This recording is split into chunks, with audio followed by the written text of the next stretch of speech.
నేడు నటసింహంగా దిక్కులు పిక్కటిల్లేలా గర్జిస్తున్న బాలకృష్ణను ఆరంభంలో ఎన్టీఆర్ తనయుడైన ఏఎన్ఆర్ బాటలో పయనిస్తున్నాడు అనేవారు.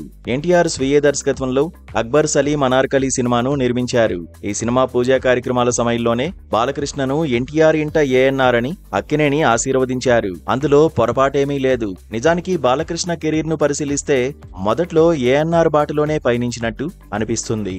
ఏఎన్ఆర్ లాగే టీనేజ్ లోనే బాలకృష్ణ కూడా తన 14వ ఏట తొలిసారి తెరపై తలుక్కుమన్నారు.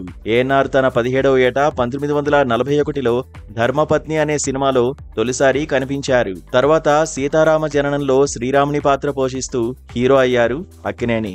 బాలకృష్ణ కూడా తర్వాత రామ్ రహీంతో అన్న హరికృష్ణతో కలిసి ఓ హీరోగా నటించారు. తనయుడిని నటునిగా తీర్చిదిద్దడానికి ఎన్టీఆర్ ప్రత్యేక శ్రద్ధ వహించారు. తాను ధరించినటువంటి పాత్రల్లో ముందుగా బాలయ్యను నటింపజేశారు.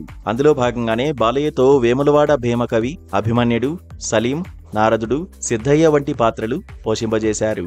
ఏఎన్ఆర్ సుప్రసిద్ధుడైన సంస్కృత కవి కాళిదాసు పాత్రను పోషించారు. అలాగే ప్రఖ్యాత తెలుగు కవి భీమకవి పాత్రలో బాలయ్య నటించారు. 1955లో రూపొందిన తెలుగు అనార్కలిలో ఏఎన్ఆర్ సలీం పాత్ర ధరించారు. అదే తీరున బాలయ్య అక్బర్ సలీం అనార్కలిలో సలీం పాత్ర పోషించారు. భూ కైలాస్, శ్రీకృష్ణ మాయ చిత్రాల్లో నారదునిగా నటించారు ఏఎన్ఆర్. శ్రీ తిరుపతి వెంకటేశ్వర కళ్యాణంలో బాలయ్యతో నారదుని వేషం వేయించారు ఎన్టీఆర్. ఇక ఎన్టీఆర్ అపూర్వ సృష్టిగా నిలిచిన దానవీర సూరకర్ణలో అభిమన్యునిగా నటించి ఎంతగానో అలరించారు బాలకృష్ణ.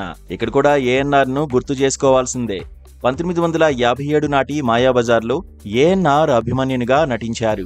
బాలయ్య శ్రీమద్విరాట పర్వంలోనూ మరోమారు అభిమన్యునిగా కనిపించారు. ఏఎన్ఆర్ పలు చిత్రాల్లో భక్తుల పాత్రలు ధరించి ఆకట్టుకున్నారు. శ్రీమద్విరాట్ వీరబ్రహ్మేంద్ర స్వామి చరిత్రలో బ్రహ్మంగారి ప్రియ శిష్యుడు, భక్తుడు సిద్ధయ్య పాత్రలో అలరించారు బాలయ్య. ఇలా పలు విధాల ఏఎన్ఆర్ బాణీలోనే మొదట్లో బాలయ్య కెరీర్ సాగింది. అందువల్లే ఎన్టీఆర్ ఇంట ఏఎన్ఆర్ అన్నమాట నిలిచింది.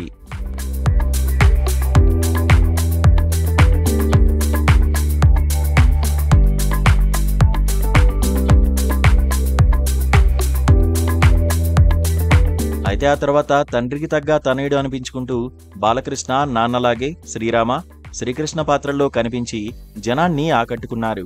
బాలయ్య కెరీర్లో ఫస్ట్ సూపర్ డూపర్ హిట్ గా నిలిచిన మంగమ్మగారి మనవడిలో చంద్రుడు నిన్ను చూసి అంటూ సాగే పాటలో బాలకృష్ణ తొలిసారి శ్రీరామునిగా, శ్రీకృష్ణునిగా తెరపై కనిపించగానే జనం ఆయనకు బ్రహ్మరథం పట్టారు. అంతకుముందు 3 ఫ్లాపులు పలకరించగానే బాలకృష్ణ స్టార్ కాలేడు అని భావించిన వారందరూ మంగమ్మగారి మనవడు ఘన విజయం చూసి ముక్కున వేలేసుకున్నారు. ఆ తర్వాత నుంచి తండ్రి పోషించిన కొన్ని అరుదైన పాత్రలను ధరించి అలరించారు. పట్టాభిషేకంలో ఓ పాటలో శ్రీకృష్ణునిగా, సాహస సామ్రాట్లో ఓ సీన్లో శ్రీరామునిగా మెప్పించారు. తర్వాతి రోజుల్లో శ్రీకృష్ణార్జున విజయంలో శ్రీకృష్ణ, అర్జున పాత్రల్లోనూ, ఆపై పాండురంగడ్లో శ్రీకృష్ణునిగా, పుండరీకునిగా నటించి మురిపించారు బాలకృష్ణ. ఇక బాపు రమణ చివరి చిత్రంగా వచ్చిన శ్రీరామరాజ్యంలో శ్రీరామ పాత్రలో తండ్రిని తలపింపజేశారు బాలకృష్ణ. ఎన్టీఆర్ రౌద్ర రస పాత్ర పోషణను గుర్తు చేస్తూ బాలయ్య నటించిన బొబ్బిలి సింహం, పెద్దన్నయ్య, సమరసింహారెడ్డి, నరసింహానాయుడు, సింహ, లెజెండు చిత్రాలు ఎంతగా అలరించాయో చెప్పనక్కర్లేదు. ఎన్టీఆర్ లాగే ఆదిత్య 369 సినిమాలో శ్రీకృష్ణదేవరాయలు పాత్ర పోషించి ఎంతగానో ఆకట్టుకున్నారు బాలకృష్ణ.